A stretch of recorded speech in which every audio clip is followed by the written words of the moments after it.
Assane Seck ginnaaw bi ñu tollee ci actualité du pays li fi xew bëri na jamono di li ñu war a càmbar bëri na loolu lu ci mel ni kii nga xamante ni moom moo di docteur Cheikh Dieng ñëw na fii représenté wàllu doon wax ne moom fële ca Pikine moom moo gagné woon mu jur polémique bu rëy kii nga xamante ni moom moo di Alioune Badara Diouf démb itam mu nekk mandataire u Benno Bokk Yaakaar mu ñëw weddi li ñi mel waaye nag ci biir journée bi dañoo gis ni kii di Ousmane Sonko ak waa Yewwi Askan Wi toute l'opposition s'est rangée justement derrière cette cause que revendique kii di docteur Cheikh Dieng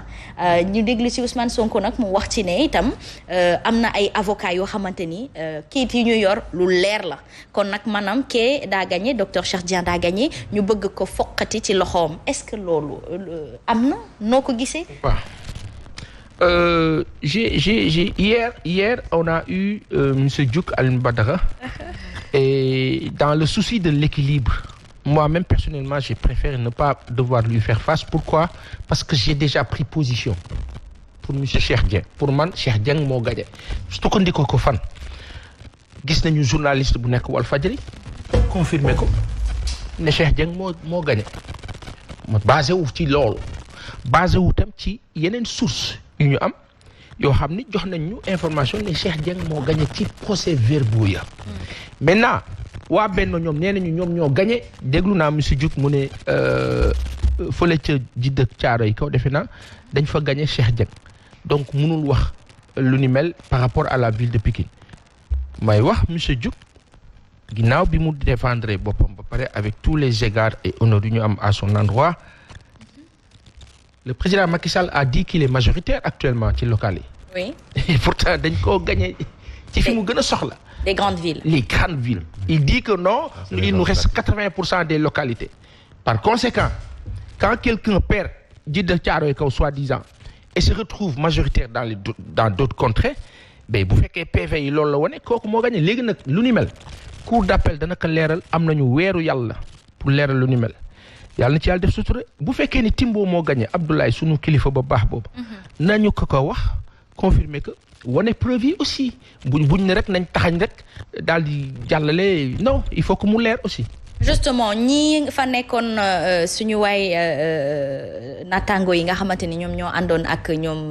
daje bi amoon foofu démb ñoom Ousmane Sonko ak waa Yewwi Askan Wi Khalifa Ababacar Sall ak li ñu mel nee nañu kat Ousmane Sonko ci li mu wax mu ne ay kayit yu leer la bu fekkee ni dañu nar a salfaañe ak yelleefu sénégalais yi nañ ko bañ et que président Macky Sall il a justement perdu toutes ces grandes villes là est-ce qu'il serait pas Pikine ne serait pas une relance d'autonomie par rapport à son parti. Mais c'est vrai que li dal le parti au pouvoir à Dakar lu diis la maa ngi dégg sunu kilifa ba baax bi en soulignant en passant que le fait que waa Yewwi Askan Wi dem fekki une coalition qui était supposée devoir ca jamono àndoon ak ñoom ça veut dire beaucoup de choses mooy que tey y a même une maturité politique bu am ci sunu acteurs yi mooy que nañ dépasser les clichés et clivages yi tendancieusement yu ñuy jaxase nañ dem ci booloo tey ji nii ku booloowul ci mbir moom perte ngay def donc ñoom ñi nga xam ne dem nañ ba def dépassement fekk moo leen war nag parce que bu tey waa Yewwi Askan Wi bu ñu taxawoon ne non suñu yoon nekku ci ñoom ñoo demal seen bopp boo boobaa ñu nag suñu ay morom ñëpp leen di teg ci suuf parce que dañ naan ñii kat li leen tax a jóg du Sénégal donc loolu rafet na beneen bi mooy que madame Touré président Macky Sall Dakar nga ñàkk lépp li la desewoon akus néew di Pikine nga war ko ñàkkaat yombul de pour bàyyi ko nii mu dem nii xëccoo ba tar ngay gis. Mais est-ce que on doit être ci eeru xëccoo boobu quand on parle d'émergence quand on parle de toutes ces inaugurations justement qui sont en cours ci Sénégal ngir Sénégal jëm kanam est-ce que l'opposition que ce soit l'opposition ou même le parti au pouvoir est-ce qu'ils ont compris la leçon que la jeunesse a pu donner pendant ces élections-là parce que c'était des votes par sanction est-ce qu'aujourd'hui moom Benno Bokk Yaakaar comprendre ni que sénégalais am na fu ñu ko meree ndax yàgg naa xëccoo yàgg naa def li ni mel te lii xew ni moo taxoon ndaw sénégalais yi mere leen ba voter par sanction est-ce qu'ils ont compris. Merci pour la question premier jour bi ñuy dimanche bi ci guddi gi bi résultat ay génne toog nañ ci guddi gi tuuti ñu ne Alioune Sall félicité na Ahmed Aïdara am na keneen ku ñu wax ne félicité on a vu des gens de Benno di féliciter moi tout de suite je me suis dit alhamdulilah rabbil alamin parce que waa Benno baaxoowuñ loolu dëgg rek a neex yàlla ñoom li ñu baaxoo mooy defante xëccoo dóor ci table bi jaay la doole dem seen yoon ñoo yor nguur gi mais ni ñu ko nangoo noonu mu rafet lool malheureusement le lendemain ou le surlendemain on a vu d'autres façons de faire et d'autres attitudes dafa am nag ñoo xam ne dañoo nekk ak président Macky Sall sonal ko lool xulil dafa am ña nekk ak moom wuy ma léeg-léeg nga ne patron bi mooy problème bi léeg-léeg agents yi ñoo doon problème bi collaborateurs yi léeg-léeg ñoo doon problème bi foofu nag la ñuy xam génie patron leader foofu la ñuy xam génie nan lay def ba phagocyter les choses en mieux et en bon loolu mooy qualité ce qui se passe avec Benno Bokk Yaakaar c'est quoi mooy l'impression qui est donnée après les félicitations mooy dafa mel dafa am kenn ku bañ ku lànk ne non du demee noonu. kan la. ci li ma gis nag dafa mel ni président Macky Sall. leeru ma dafa mel ni moom moo nanguwul ce qui se passe non il faut trouver une solution gaw ma ni moom la mais dafa mel ni laa wax. mais est-ce que rapport de force foofu noonu war na fa mën a am. loolu nag mooy ñàkk a comprendre xam nga président da ne woon au mois de mars je vous ai compris. loolu la waxoon jeunes yi. nii on a cette impression mais dafa am lu sonal président Macky Sall. xam nga yaa ngi wax mu ngi dem Union africaine te dem Union africaine dafa laaj moom taxawaay ba muy am foofu nit ñi war ko kaa nangul dëkkam jaar ci yoon. est-ce que dëkkam jaar na ci yoon mais est-ce que dëkkam bu jaaree ci yoon moom ay affaire am dina jaar ci yoon wala dina dem ni mu ko bëggee question la. quelles sont les ambitions du président Macky Sall ma def tirer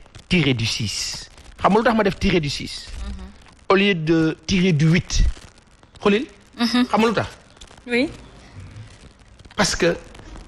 il y a une corrélation entre le président Macky Sall au Sénégal le président Macky Sall CEDEAO le président Macky Sall Union africaine ak le président Macky Sall dans le monde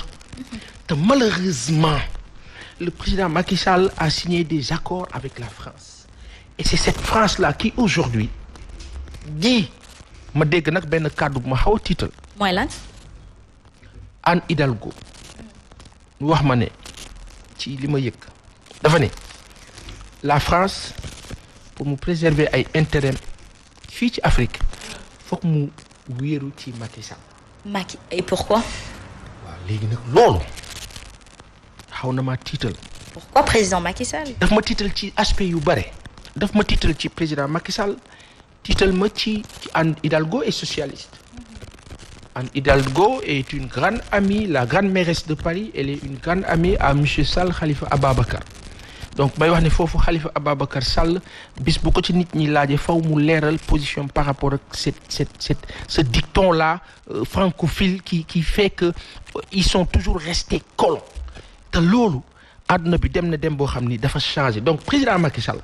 tey dafa nekk ci benn guuta bu metti dama ko yërëm yàlla na ko yàlla dimbali yàlla na ko yàlla suturaal ba mission yi mu am nii ci Union africaine bi yàlla defal ko si ndam li nag ndamal Sénégal lay doon mais sauf que j'ai envie aujourd'hui de dire à mon président ak la mënti xew bul jiital sa xarit yooyu jiitalal Afrique parce que sur le plan géostratégique et politique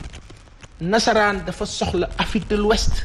soxla Afrique te dee rek kay tax mu jóge fi. justement président Macky Sall ci ay collaboration war na mën a lëkkaloo ak ñi nga xamante ni ñoom ñoo di waa Tugal Baye Assane Seck di nasaraan si loolu mënugul dañ ci ndax pour mu dañ il faut que Afrique wërngal këpp daal di booloo dajaloo ànd juboo ngir tekkeeku tinkeeku ci buumu jaam gi nga xamante ni c'est psychologique ce n'est plus physique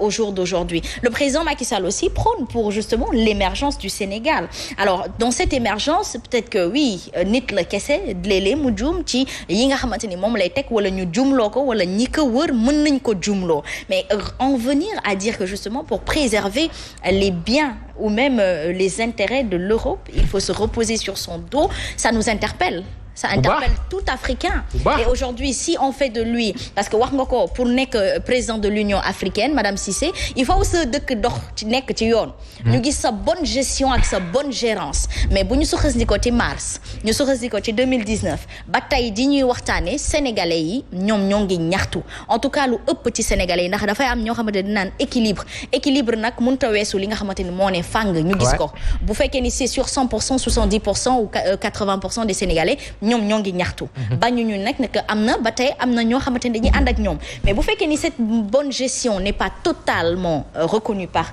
le Sénégalais ou les Sénégalais, Assane Seck, qu'est-ce qui va pousser quels sont les critères pour lesquels on a élu président Macky Sall le président de l'Union africaine? Non, xam nga Union africaine moom c'est à tour de rôle.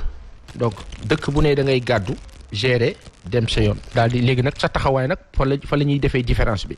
Mais tey ku mel ni président Macky Sall am na noo xam ni dafa am lu faussé madame Touré dès le départ da nga ko wax léegi rendre ci compte xam nga mooy ban da nga ne le président Macky Sall il prône l'émergence mooy li ñu affiché te pourtant président Macky Sall mu ngi yor programme bu gënoon baax émergence. yoonu yokkute sa waay est-ce que ma anta liir nga yoonu yokkute est-ce que xam ngeen ni que lii doxal Sénégal daf see nekk point par point leer nañ rafet nag jëkk wuy ma daa ñëw rek u def ni xoolal tegu si rek daal di dem. Mais est-ce que ce ne sont pas les réalités justement de la chaise présidentielle? Dafa am ay chaînes yi nga xamante ne dañ ko teg ci chaise bi moom mën na ñëw en tant que bon citoyen dont peut-être une certaine ignorance parce qu'on n'est pas acquis de toute connaissance Assane Seck mu yegg si foofu xam na ne lii mu bëgg ni mënut a dox. mu changé ko système bi waaw. kii système bi oui kii madame Touré premier tour dafa am après ñu dem deuxième tour président Macky Sall gagné. ñun ñu toog fii bis am na benn bis ma toog fii Point E ñu toog de waxtaan wi neex ma jékki-jékki rek xool sama téléphone gis benn bataaxal yow yëg nga ni président loolu moom mën nga ma ko may mën naa ko wax léegi parce que avant je l'avais gardé yow yëg nga ni sa président bi mu nga France diggante ñaari tour yi ma ne ko France ñaari tour dafay xëj mu nga fa de mën na ma kaa wax tey pourquoi ma kaa wax parce que c'est-à-dire que diggante premier tour ak deuxième tour li ciy xaj ci ay élection biir Afrique dafa bare France ci lay def porox ndol parce que leer na ko ni kii fi nekk parce que opposant bi moom la askan bay votel léegi nag diggante boobu day wax ak yow tegal lay mbir ba la ko tegalee baaka nangoo dugg si guuta baaka nanguwul ñoom ñu jéem la xeex. Justement, on va parler brièvement de ces fameux coups d'État qui sont un peu les stars en ce moment en Afrique. Malheureusement, si la population on arrive au coup d'État, c'est que elle est asphyxiée quelque part Assane Seck même si on ne l'accepte pas parce que ay bakkan dinañ ci rob fa ca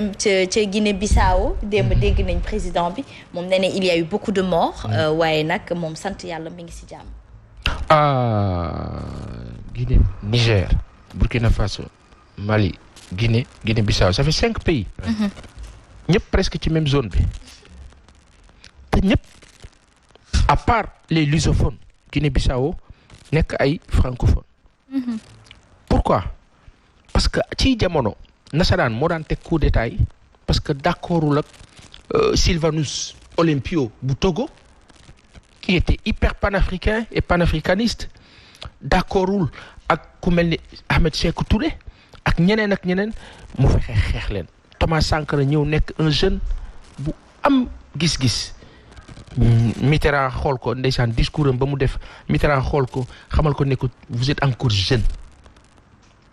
votre fou malheureusement et Mitterrand était tellement en colère que loolu mënu ko contenir malheureusement après jur na leneen ak leneen la stop léegi nag coup d'état yooyu daan am dañoo wuteeg yii coup d'état yooyu da daan jóge fenn coup d'état yi dafa samp ci révolte nit ñi population yi ñoo mer d'accord ñu armée bi tamit gis lu ni mel waaye dafa am la see rax dem manka wax xam nga la see rax bu njëkk information RFI africain dañu amoon complexe RFI bu njëkk amoon complexe TV5 ak antenne 2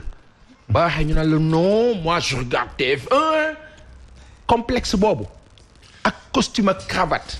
yàlla di def yàlla ay di def ba tey africain taxaw très bien gàddu ab caayam ne tubaab hey xoolil li nga yor dara baaxu si ma caayam boppam gi foofu la africain yi toll xam nga tax ñu toll fa le pouvoir de l'information qui détient l'info a le pouvoir et l'Africain avant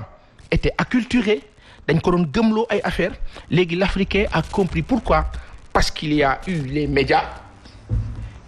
avant maintenant il y a les médias et les réseaux sociaux et les réseaux sociaux autant on dira way day yàq mais la muy defar bare na. Très bien. En tout cas, Assane Seck, merci beaucoup pour l'analyse du jour. Je vois que sur la toile, vous réagissez. Et moi, j'adore ça. Aïcha, mi ngi noonu kon nag dañuy dugg rek ci kii nga xamante ni moom moo di Rokhaya Dieng Madame Cissé laatee ñoo di lu waay def boppam wala boog sax ne niñ dem ci lu waay def boppam kat. Mame Sidi Diop lu waay def boppam. Aïcha. ndeysaan. Aïcha.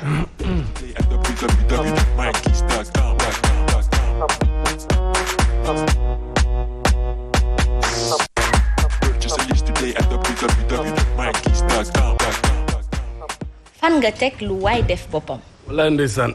lu waay def boppam tey dafa am sama benn jigéen buy anniversaire. su ma gis aaw bu baax nag. ay wala bëriwul. kon sa aaw baaxul. sa aaw baaxul. non àjjana bokku ci de. musuma gis aaw ju baax di yaay.